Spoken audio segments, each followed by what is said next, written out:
കോൺഗ്രസും മുസ്ലിം ലീഗും തമ്മിൽ തിരുവമ്പാടി പട്ടാമ്പി സീറ്റ് കൈമാറ്റമില്ല. തിരുവമ്പാടിയിൽ ലീഗും പട്ടാമ്പിയിൽ കോൺഗ്രസും തന്നെ മത്സരിക്കും. മുഹമ്മദ് ഷഹീദ് ചേരുകയാണ് വിവരങ്ങളുമായിട്ട്. ഷഹീദ്, ഏറ്റവും കൂടുതൽ ഈ കാലയളവിൽ ചർച്ചയായതാണ് ഈ കൈമാറ്റത്തെ ചൊല്ലി. അങ്ങനെ കൈമാറേണ്ടതില്ല, ഒടുക്കം ആരൊക്കെയാണോ എവിടെയൊക്കെ മത്സരിക്കുന്നതിനെ തുടരാൻ തീരുമാനിച്ചിരിക്കുകയാണോ? അക്ഷയ, തീർച്ചയായും ഇന്ന് ആലുവ പാലസിൽ നടന്ന പി കെ കുഞ്ഞാലിക്കുട്ടിയും പ്രതിപക്ഷ നേതാവ് വി ഡി സതീശനും തമ്മിൽ നടത്തിയ കൂടിക്കാഴ്ചയിലാണ് ഇക്കാര്യത്തിൽ ഒരു അന്തിമ തീരുമാനമുണ്ടായത്. തിരുവമ്പാടി ഇത്തവണ വിട്ടു നൽകണമെന്ന് കോൺഗ്രസിന് നൽകണമെന്ന് കോൺഗ്രസ് തുടക്കം മുതൽ ആവശ്യപ്പെടുകയുണ്ടായിരുന്നു. ലീഗ് അതിനെ സമ്മതിക്കുകയും ചെയ്തു. തിരുവമ്പാടി വിട്ടു നൽകുന്നുള്ള ആവശ്യം.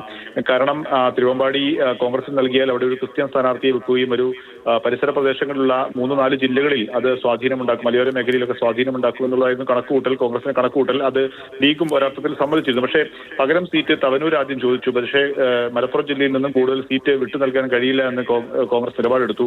അങ്ങനെയാണ് പട്ടാമ്പിയിലേക്ക് കാര്യങ്ങൾ എത്തിയത്. ആദ്യം പട്ടാമ്പി ഏറ്റെടുക്കാൻ ലീഗ് ആലോചിച്ചിരുന്നു. പക്ഷേ പട്ടാമ്പി ലീഗിന് നൽകുന്നതിൽ കോൺഗ്രസിൽ പ്രാദേശികമായി മണ്ഡലത്തിൽ നിന്ന് വലിയ എതിർപ്പുയർന്നു.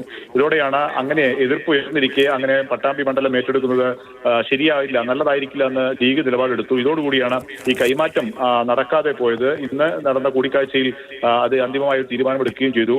മനസ്സിലാക്കുന്നിടത്തോളം പാലക്കാട് കോങ്ങാട് മണ്ഡലം കോൺഗ്രസ് ആവശ്യപ്പെട്ടിരുന്നു ലീഗിൽ നിന്നും. ലീഗ് അത് വിട്ടു നൽകാൻ തയ്യാറായി. പകരം ബാലുശ്ശേരിയായിരുന്നു ലീഗ് ആവശ്യപ്പെട്ടത്. കോഴിക്കോട് ബാലുശ്ശേരി നൽകാൻ കഴിയില്ലെന്ന് അറിയിച്ചു. പകരം ചേലക്കര നൽകാമെന്നുള്ള കോൺഗ്രസ് വാഗ്ദാനം ലീഗ് സ്വീകരിച്ചിട്ടുണ്ട്. അങ്ങനെ കോങ്ങാടും ചേലക്കരയും മണ്ഡലം കൈമാറ്റം ഉള്ള തീരുമാനം ആയി കഴിഞ്ഞിട്ടുണ്ട്. ഒപ്പം തന്നെയാണ് കൊല്ലം ജില്ലയിലെ പുനലൂരിന് പകരം ചടയമംഗലം സീറ്റ് നൽകാനുള്ള ഒരു തീരുമാനവും അങ്ങനെ ആയിട്ടുണ്ട് എന്നാണ് മനസ്സിലാക്കാൻ സാധിക്കുന്നത്. ഏറ്റവും പ്രധാനം തിരുവമ്പാടിയായിരുന്നു. ആ കൈമാറ്റം നടന്നില്ല എന്നുള്ളതാണ് ഏറ്റവും പ്രധാനപ്പെട്ട കാര്യം. ശരി, കോങ്ങാടും ചേലക്കരയും വെച്ചുമാറും. പക്ഷേ തിരുവമ്പാടിയുടെ കാര്യത്തിൽ മാറ്റങ്ങളൊന്നുമില്ല. തിരുവമ്പാടിയിൽ ലീഗ് തന്നെ മത്സരിക്കും. മുഹമ്മദ് ഷഹീദ് വിവരങ്ങൾ നൽകിയത്.